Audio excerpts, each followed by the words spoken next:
เลาะหาซื้อเสื้อเนาะ อันนี้เป็นอย่าง ไข่ปลาหมึก ไข่ปลาหมึก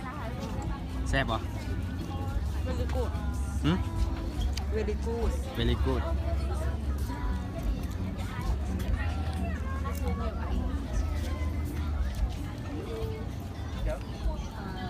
แซ่บ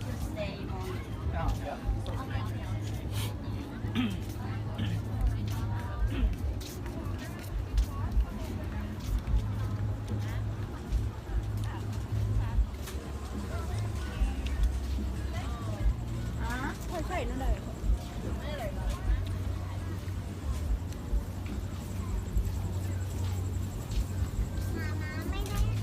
ไปเข้าไปนั่งไปเดี๋ยวมาม่าไปซื้อน้ำเย็นมานะ มาหู้ว่าสิได้จากโตมันนี่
นี่เอาแบบนี้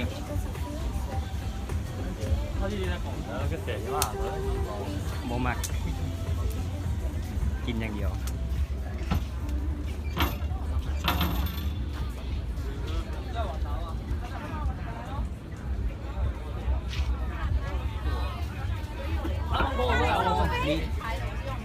นี่ไฟแซกกับไฟไม่ยอมมาไปเลยมาไปเลย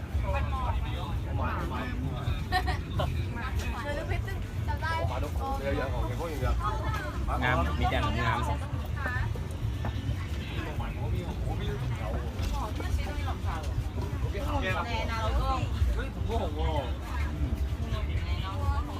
หมูจ้าง几个仔啊？得买3码仔啊？我刚虎不买，我那个路嘞。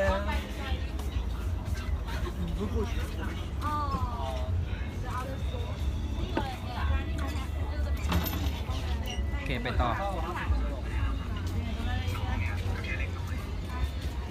他送个 music 嘛，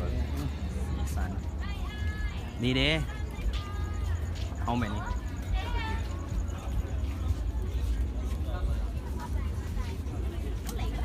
มูหูสิได้หรือบ่เนาะ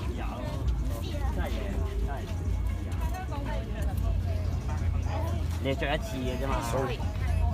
香港唔會咗啦。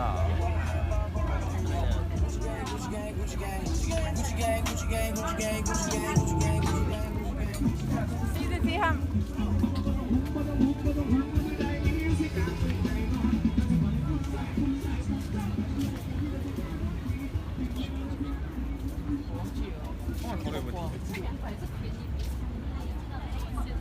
ย่างที่ถั่วแล้วเนาะยังบ่ได้เครื่อง煎爆了一个油团，说他学习的差不多了。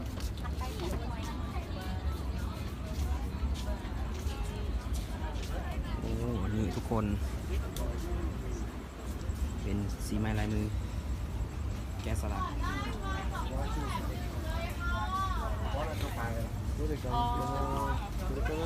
ี่เป็นสร้างเนาะแกะสลักที่ปานีงดงามสร้าง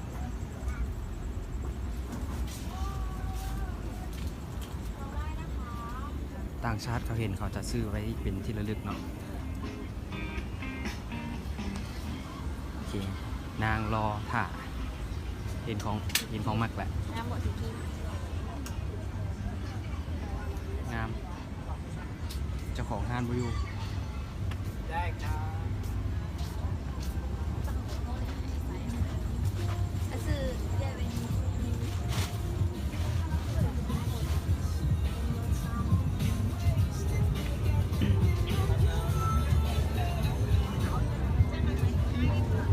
แล้วเขาจะพิมพ์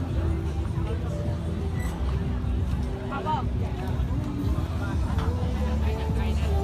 บนี้ก็ได้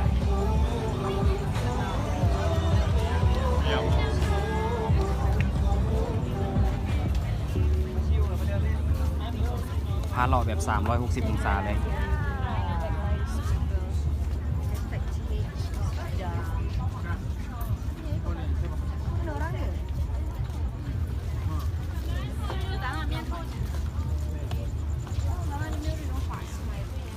นี่กระเป๋านี่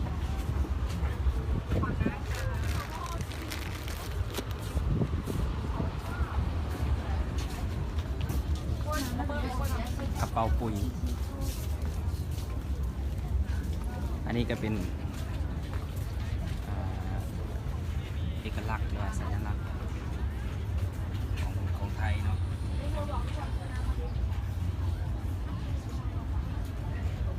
สถานที่ท่องเที่ยวต่างๆเป็นอยู่ในนี้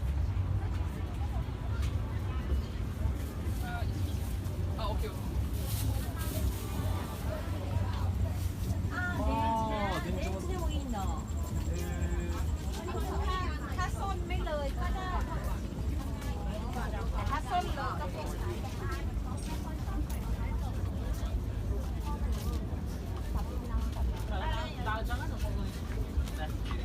อยู่นี่ก็มีเนาะ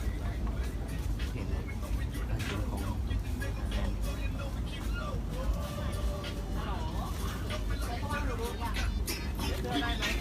โอ้นี่ทุกคน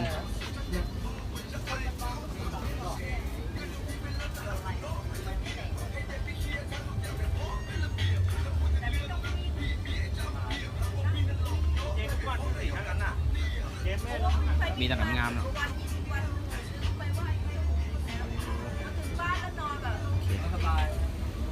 จะแบบจะเช็ดกิ่วกีตาให้ลูกไม่มีแรงแล้วมันที่ถาม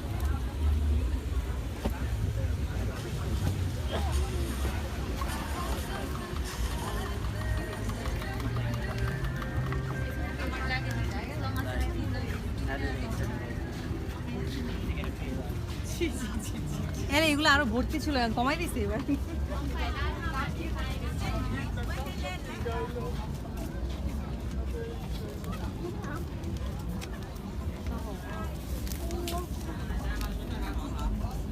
ว่างเหรอเนี่ยว่างนะบอกว่าไปช่วยขายของหรือจะจ้างขายของเนี่ยว่างเปล่าวันละ400นะเรื่องไหนเงินไหน อันนี้ก็เป็นปึ้มเนาะเป็นสร้างเป็นเอกลักษณ์ bán giảm cứ còn 150 thôi không cho giảm cứ 53 那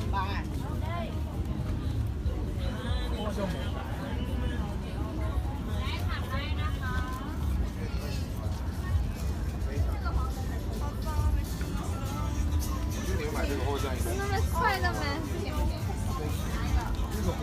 얼마야?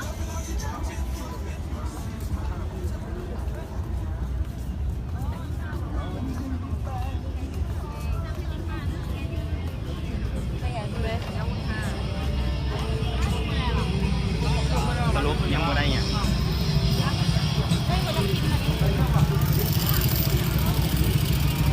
สรุปคือหล่อยังบ่ได้อย่างเนาะ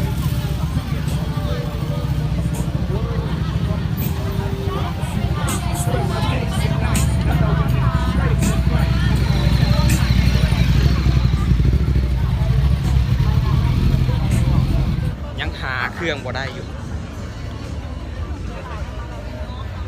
หล่อจนเมื่อยยังบ่ได้เสื้อ แล้วบอกมันมีแต่ ครับ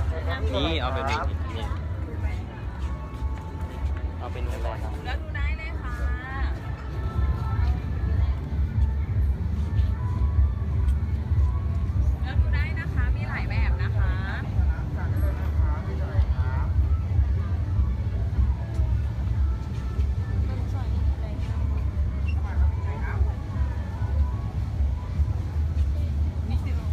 ยังบ่มีของถึกใจ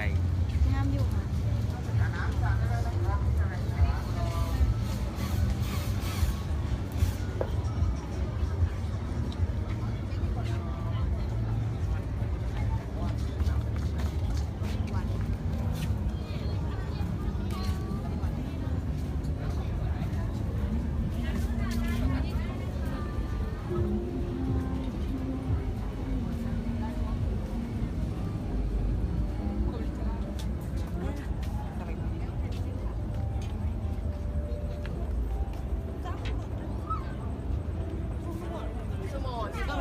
ต้องเป็นที่เอกคัลเลอร์ เฮ้ยอันนี้เป็นอย่างไรอ๋อไปหรือว่าสเปซสบู่วะมูกันหรอไปมูกันอย่าลืมคอมเมนต์บอกนี่ทุกคนอันนี้คือกระโปรงของข้าว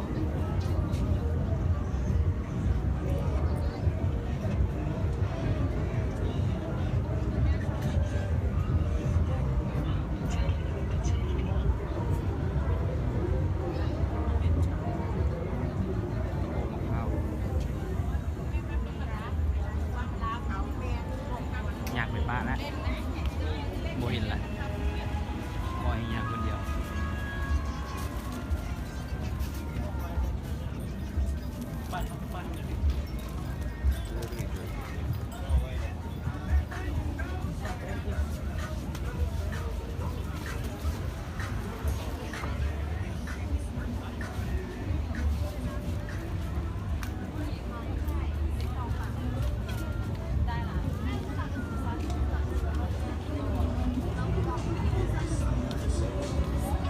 สั้นเพิ่มจะเป็นท่านเดียว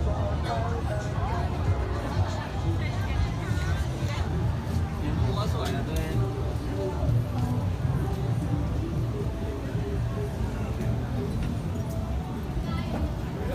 我先按摩了吗？一租出来是花没有好像没有走出。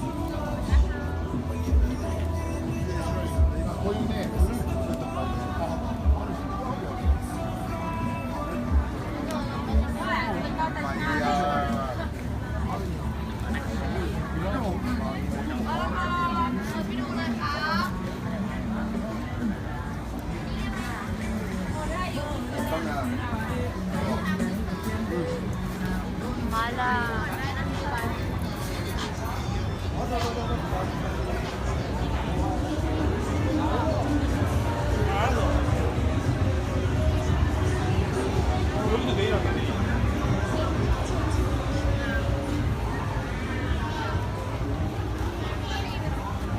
นี่สะสมเขาดำเรื่องงานเขาดำ มาไหมเขาถึงเสร็จมันตายแล้ว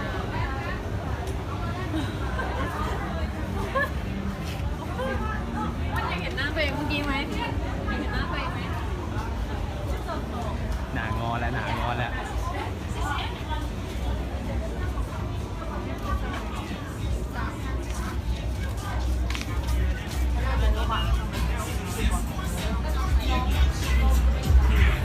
บ่ได้เสื้อแล้วหนางอแล้ว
อันนี้คืออยู่บ้านเนาะเพิ่นว่าปิ้งจีนเนาะ ไม่แบบเขาตอนแน่นเหรอ เห็นของแปลกแล้วนี่คน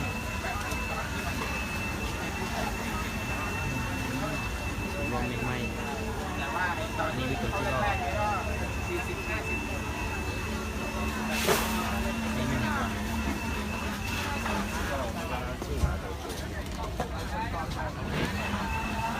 เด็กเวีย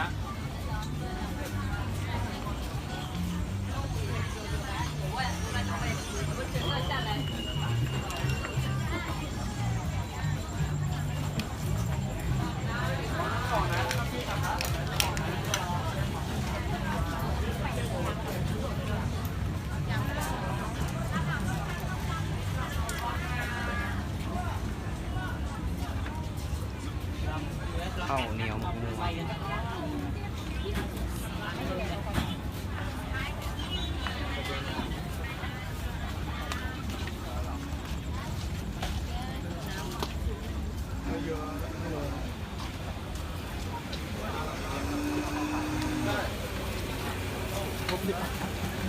ล้วก็100นะครับผมอันนี้เป็นอะไรไม่ได้ มื้อนี้พาเพิ่นมาซื้อเสื้อบ่ฮู้สิได้หรือบ่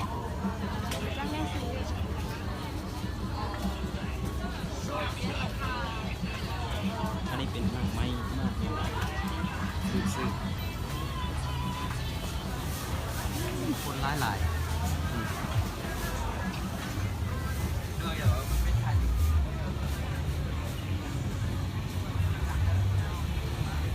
ขามืด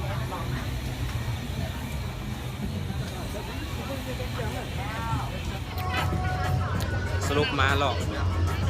บอได้เสือโมวิโตมัก